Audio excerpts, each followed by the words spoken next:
before the FDA approved this week several coronavirus vaccines, some oil and gas companies began to require their employees to get vaccinated before showing up to work.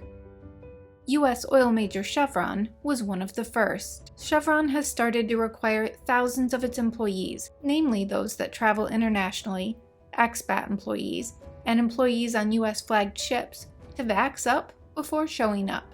And by November 1st, more Chevron employees will need to vaccinate, including offshore workers in the Gulf of Mexico and some onshore support staff. The oil supermajor is said to now be evaluating whether mandates can be extended across all its business units, depending on the availability of vaccines in some countries and the risk of infections by location.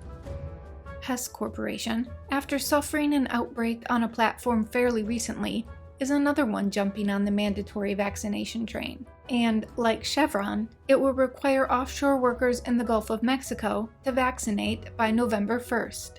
On the refining front, Valero is requiring all new hires to be vaccinated. The coronavirus has hit the offshore industry particularly hard due to the scheduling issues indicative of this segment of the oil industry, with tricky rotation schedules, long stays offshore for employees, and close quarters.